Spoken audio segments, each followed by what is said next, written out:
Hello Aries, Sun, Moon, Rising, and Venus signs. Kamusta kayo? Sana po nasa mabuti kayong kalagayan. Welcome back po sa Star Tarot. Kung bago kayo rito, welcome din kayo. Thank you sa inyong support.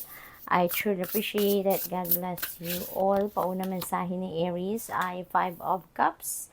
Aries, maaaring ang iba sa inyo dito, may mga pinaghihinayangan, no? Naiiyak kayo, nadidismaya because maybe may mga regrets, no? May mga siguro hindi nag-come to fruition ng mga ginusto ninyo, binalak ninyo, dahil for some reason, baka nagkulang kayo ng effort, no? Yun ang napipick up ko dito for some of you. Kaya siguro malaki yung inyong panghihinayang, no? Nasa what if sana ginawa kong ganito or what if ginawa ko ang ganon. So, maaari may mga ganon kayo, no? Sa inyong sitwasyon sa ngayon. Kaya parang malaki ang panghihinayang ng iba sa inyo, no? Kung nakikita ninyo sa card, 3 cups, wala nang laman, no? So, ito yung pinaghihinayangan ninyo or ito yung mga nawala sa iyo, no? Or mga hindi dumating siguro, no? In-expect ninyo pero hindi dumating, kaya malaki ang panghihinayang ninyo. So, you're still focusing on that sa ngayon, no? Yan ang pinapakita ang energy ng card na yan. And sa likod ninyo, sa tabi ninyo, meron pang 2 cup full. Pero hindi ninyo yon napapansin. Hindi yon ang pinagfo-focusan ninyo ngayon because you are still dwelling on what you have lost or what you don't have or what you expected pero hindi nangyari, no? So this is a heads up for you na meron, no? Not everything is lost. Meron at meron pang natitira sa inyo. At very enticing, very inviting ito para sa inyo. Pero ano to hindi ninyo napapansin or hindi ninyo pinapansin. What else? We have the moon. Ayan, sabi dito, taking time for deep self-reflection is essential. So, maybe, kailangan ninyong gawin ito, no? Maybe this is what you really need right now. Yan ang makakatulong sa inyo na maging, ang tawag dito, mas magkaroon kayo ng kalinawan sa inyong isipan at this time. So, maybe you need to reflect on things of what happened, no? At kung ano pa yung mga nagawa na ninyo. And siguro sa ngayon, mas pag magmuni-muni kayo, mag-reflect kayo sa mga nangyari na, no? Maybe magkakaroon kayo dito ng clarity of mind, enlightenment, of what you are going to do next, no? Mas makikita siguro ninyo dito ang importansya din ng kung ano ang meron kayo sa ngayon. Ano na yung mga blessings na tanggap na ninyo. We have the Lover's energy. Ayan. So, maaaring meron kayong pagpipilian or kailangang pagpilian, no? So, may mga desisyon siguro kayong kinakaharap sa ngayon and you may need to make a choice. You need to decide kung ano yung kukunin ninyo or kung ano yung best para sa iyo. Okay? We have Queen of Wands. Ayan. You're going to be very confident sa ngayon, Aries. Now, this is your energy. Very determined, focused, driven, no? Confident, assertive, yun kayo, no? Kaya maaring sa ngayon, yun talaga ang i-display ninyong mga katangian, You are going to focus on that sa ngayon. You're going to capitalize on those qualities ninyo na yan. At maganda ang kakahinat na ninyo dito. Kasi kapag ganon, pinagsama-sama ninyo, yung parang yun ang formula para kayo ay magtagumpay. Para kayo, or para makamit ninyo kung ano man yung minimithi ninyo. What else? We have Page of Wands. Beautiful news coming your way. Merong magagandang balita na parating sa inyo dito, no? Maaring related ito sa creativity ninyo, related sa passion ninyo, related sa kung ano man yung whatever it is that you really love to do. So maybe nandoon ang ninyo, ang focus ninyo or nandoon yung opportunity na to along those lines, no? Yung mabibigyan kayo ng pagkakataon na magawa ninyo, ma-express ninyo kung ano man yung gustong-gusto ninyong gawin. What else? We have 7 of Wands. Ayan. So, Siguro ang iba sa inyo, no, siguro kayo ay itinuturo, no, maraming kamay ang naka-point sa inyo. Siguro, pinagbibintangan kayo. Maybe some people are accusing you of something. Maaring sa trabaho ito, maaring kayo yung sinisisi ng mga tao kung merong aberya nangyari, pagkakamali, may mga shortcomings, so maybe fingers are pointing, no, towards you. So maybe ganun ang sitwasyon dito. But you know what? Ang mensahe sa inyo ng Seven of Wands, stand your ground, no, stand your ground. I stand for what you believe in. Kung alam ninyo tama ang ginawa ninyo, nasa rason kayo, ipaglaban din ninyo yan, ano? Huwag kayong papa-intimidate, no, sa ibang tao as long as alam ninyo na nasa rason kayo, nasa tamang side kayo, tama ang ginawa ninyo, then panindigan ninyo yan, no? What else? We have Five of Swords. Ayan. Dito sa Five of Swords, maaaring meron kayong hindi pagkakaintindihan with another person, no? Sabi dito sa message, no, you can't be right all of the time. So, siguro meron din, ang iba sa inyo dito siguro, merong ipinipilit, no, na opinion, meron kayong ipinipilit na siguro stand ninyo about something, no? So, and maybe hindi yan katanggap-tanggap ng iba. Kaya maaaring nagkaroon kayo ng hindi pagkakaintindihan dito ng ibang tao, no? Maybe those people umalma, no? Nag-disagree sa inyo, kaya siguro they walk away from you. So, Aries, that's all I have for you for today. Thank you for watching. Love and light. Namaste. Hello, Leo, Sun, Moon, Rising, and Venus signs. Kamusta kayo? Sana po'y nasa mabuti kayong kalagayan. Welcome back po sa Star Tarot. Kung bago kayo dito, welcome din kayo. Thank you sa inyong support. I truly appreciate it. God bless you all. Pauna mensahe na Leo ay Ace of Swords. Ayan. So, dito sa Ace of Swords, this is a new beginning energy. No? New beginning energy. Meron kayong tagumpay dito because this is also victory, success, triumphant energy, no? Meron ditong bagong path na magbubukas para sa inyo at manggagaling yan or yung bagong path na yan, parang ito yung magiging resulta ng napagtagumpayan ninyong challenging situation dito, no?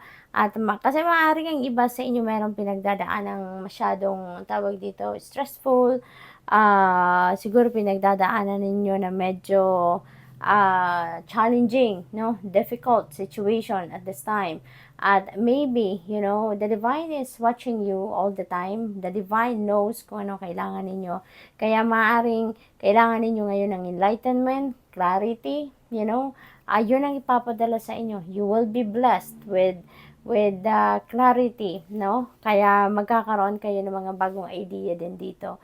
Magkakaroon kayo ng mas malinaw na kaisipan, kaya mas makakapag-diskarte kayo ng mas mabuti, no? And diskarte na yan ang magbubukas, no, ng pinto para sa iyo, para mapagtagumpayan mo, no? Magawa mo kung ano nararapat para mapagtagumpayan ninyo kung ano man ang sitwasyon na ito na iyong pinagdadaanan, kung ano man ang difficult situation na ito, no? So, you're going to start a new life dito. There is new path coming your way. So, good luck. We have flowers, Six of Cups. Wow, napakaganda naman. Maawa naman kayo sa sarili ninyo, no, Leo? Siguro, napakataas ng expectation din ninyo para sa sarili ninyo to the extent na nai-stress na kayo, no? Maaaring sa sobrang stricto ninyo sa sarili ninyo, parang nahihirapan na kayo, pero go pa rin kayo ng go. Pinipilit ninyong marating kung ano man yung gusto ninyong ma-achieve, no? To the extent na siguro nahihirapan na din kayo physically, mentally, emotionally, diba? Kaya sinasabi dito na ibigay mo naman, no, sa sarili mo yung yung compassion, no, maawa ka naman sa sarili ninyo, okay? Mahalin mo ang sarili mo, okay? What else? We have King of Pentacles. Napakaganda, napakaganda. Kasi this is an energy of wealth. This is an energy of prosperity and abundance, okay? This is pagkakataon din ninyo, no, with this energy. This is your opportunity para ma-experience ninyo yung financial success, no? Para tawag dito, ma-enjoy ninyo, no, ang tagumpay pagdating sa inyong money, career, and finances. So, magiging masayang-masaya si Leo at this time kasi magkakaroon dito ng breakthrough, no? Kung nahihirapan kayo, pagdating sa pera, no, things are going to change. You will be blessed with prosperity and abundance, no? There is going to be some financial blessings, no, financial opportunities coming your way. All right. What else? We have broom. It's time to clean up. No, it's time to clean up. It's time to release something. So you can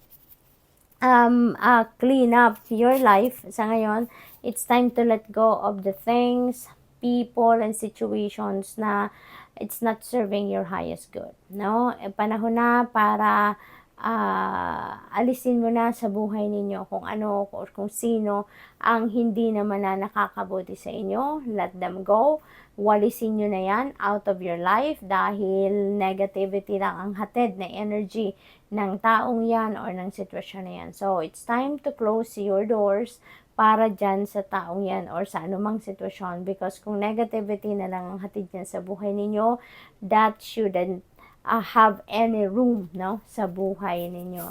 So, what else? We have Queen of Swords. Ayan. So, parang ang iba sa inyo dito, siguro mas magiging prangka kayo sa ngayon. Siguro magiging matalim ang dila ninyo sa ngayon. Maybe, you know, kung kailangan nyo talaga na mag-reason out, it feels like to me that you are really going to do it. Talagang sasabihin ninyo kung ano ang nararapat. Sasabihin ninyo yung direkta, no, diretsahan, harap-harapan, yung ganon. Parang magiging ganon kayo, no, sa ngayon. So, what else? We have Eight of Wands. Ayan, beautiful news, wonderful opportunities ang parating. Kaya, siguro yung mga opportunities din na to, related dito kay King of Pentacles energy. Na yung ano man ang mga oportunidad na to, this could be related to money, career, and finances. Could be related to this wealth, no, na maaaring dumating sa inyo. So, this is really beautiful. This is also a fast-moving energy, kaya maaaring mabilisan ang galawan sa buhay ninyo sa ngayon. Yung sitwasyon ninyo sa ngayon, siguro, you're going to act faster sa ngayon. Kung dati, babagal-bagal siguro kayo. Kung dati, chillin lang kayo. Pero ngayon, maaaring you're going to take action, no? Towards these opportunities or towards anything na ginagawa ninyo, pinagkakaabalahan ninyo at yan ay talagang magiging focus at mabilis kayo, no? This is also about travel, kaya maaaring ang iba sa inyo ay magbabiyahe. We have the Lover's energy. Yan, so may desisyon na kailangan gawin kayo sa ngayon. Maybe it's about it must be linked to relationship, no? Kasi Lover's energy tayo. So, maybe meron kayong sitwasyon na kailangan ninyong pagdesisyonan pagdating sa inyong relationship sa ngayon. Kaya, pag-isipan mabuti, no? Kasi whatever it is, whatever kind of situation that is, kung ano man ang kailangan ninyong pagdesisyonan dyan, that is going to have a great impact sa buhay ninyo for the long term. Kaya, kailangan ninyong pag-isipan mabuti. Okay? So, good luck. That's all I have for you for today. Thank you for watching. Love and light. Namaste. Hello, Sagittarius, Sun, Moon, Rising, and Venus signs. Kamusta kayo? Sana po ay nasa mabuti kayong kalagayan. Welcome back po sa Star Tarot. Kung bago kayo dito, welcome din kayo. Thank you sa inyong support. I truly appreciate it. God bless you all. Paunang mensahe ni Sagittarius ay Five of Wands. Ayan, so maaring meron ditong conflict, no?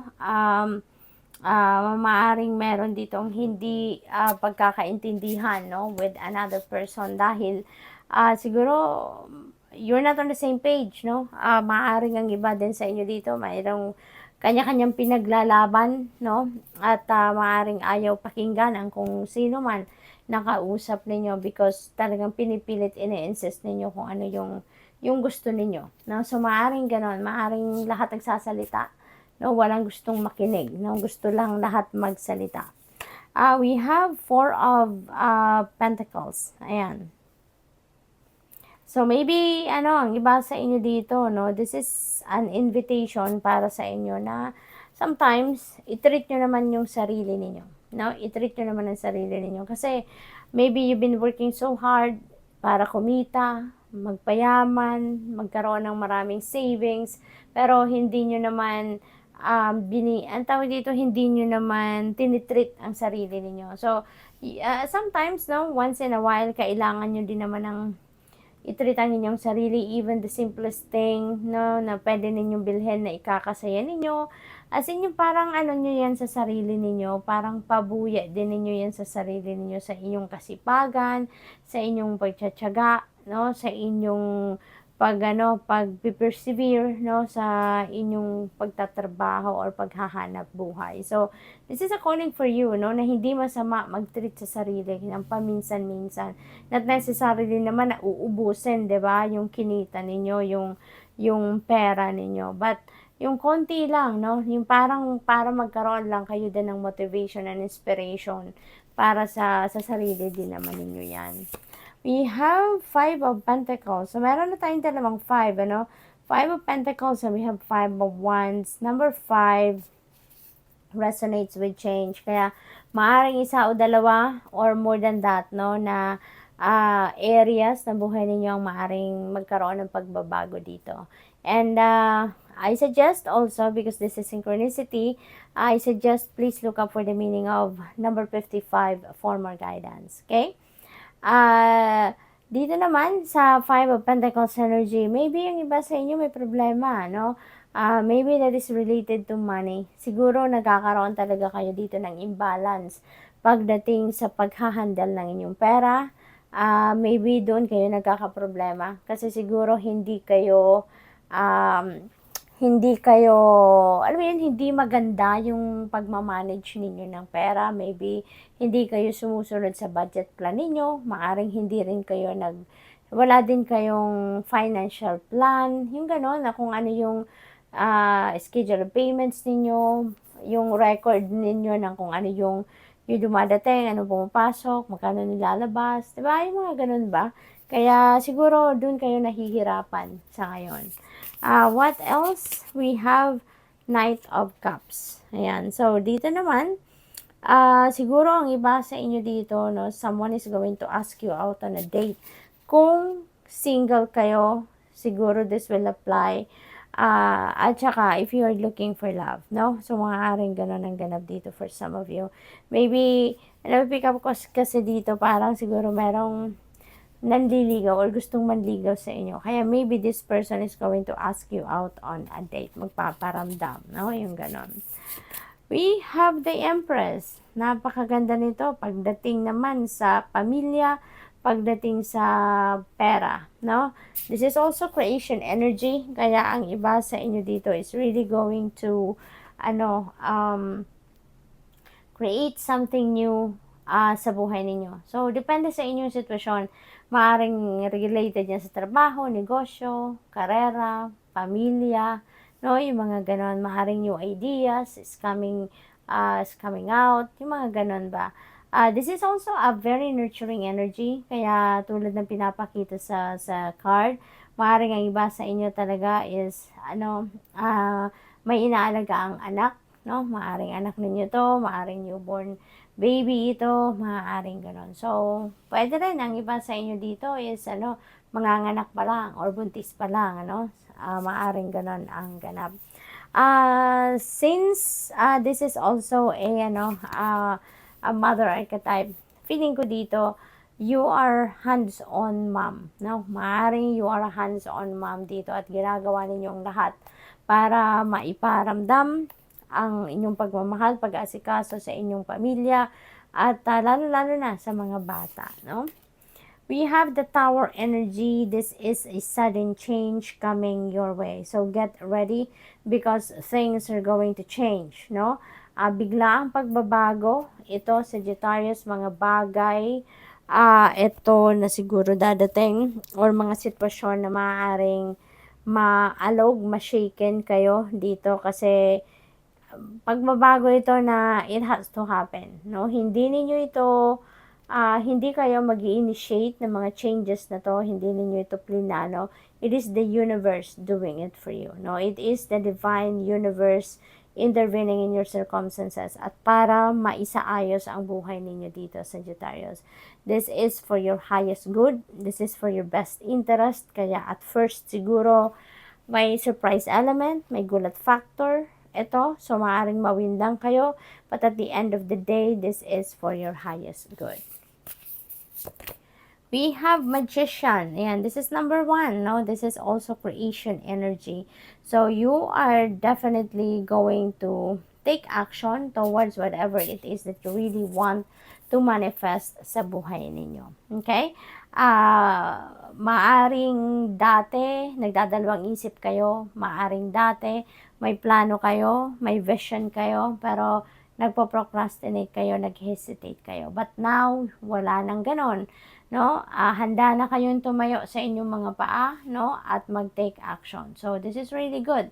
Kasi pakiramdam siguro ninyo, or napapansin siguro ninyo na everything that you need, no? Para ma-carry out ninyo kung ano man ang mga plano ninyo, or ano man yung mga gusto ninyong marating, ma-accomplish, no? Nandiyan na. Kaya you are going to take action now. So, good luck. That's all I have for you for today. Thank you for watching. Love and light. Namaste.